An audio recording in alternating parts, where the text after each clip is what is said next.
Hey everyone, I'm Brummet. I'm a NHS board member and I'm about to show you my kind of shared balcony garden. Alright, I'll start with just a sweep through. So on the left we have a lot of sun-loving perennials and shrubs. On the right, the taller stuff gets a little bit of light that is actually over the railing, while the lower stuff gets a decent amount of shade. So I can actually grow some shade pots. It's been really fun to grow plants on this balcony because you basically have kind of dynamic light. And here's my little alpine container zone, which I'll come back to and focus on a few. So here's my little alpine bench, which I've built to kind of raise these plants up to look at them, but also get them off the ground. One that I've really liked is just this little pot I made from plants from Zira nursery. So I've got Eryngium agavifolium is the green one with the serrated leaves. The sedum there, which is really red in color, is the native sedum divergens. Here's Gazania linearis Colorado Gold. It's supposed to be a pretty hardy Gazania for the Pacific Northwest. Got it from far reaches. And this Mangave I just got from the Flower and Garden show, and so far it's had this really great foliage with these red spots all over it. Another one of my favorites on the alpine bench is this Dudleya, which I think is Dudleya cymosa, though it looks quite a bit different than one we have at the garden. This can get a nice red color on the leaves later in the fall, but otherwise this time of year it has this great silvery growth.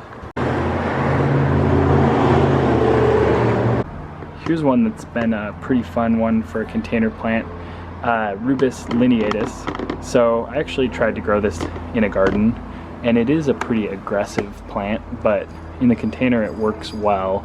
And at this point I've removed it from the garden where we were growing it because we're, I don't know, not interested in trying to maintain it there. But I just love the texture of the leaves, and then the new growth you can see right there is really silvery.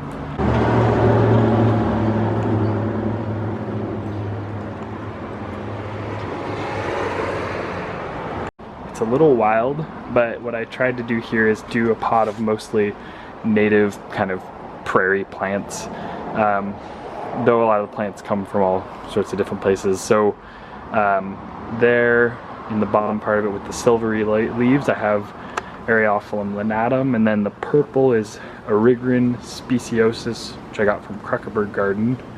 A lot of the rest of the plants are from Go Natives Nursery. There's a tiny little paintbrush in there which I tried to sort of pair up with the Agavifolium, and I'm hoping it'll get a little larger next year. So it's that bright green growth back there. And then there's a little, this is a Echinacea, and I think it's Echinacea angustifolia, which isn't native to this part of the US, but is native to kind of the east coast of the US.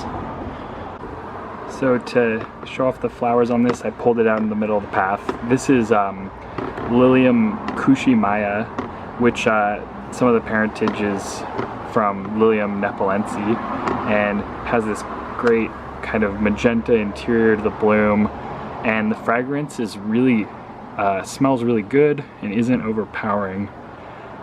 This one has been a really sturdy lily. Like the flowers so far have lasted about a week and a half, and I'm hoping that it'll last a while longer.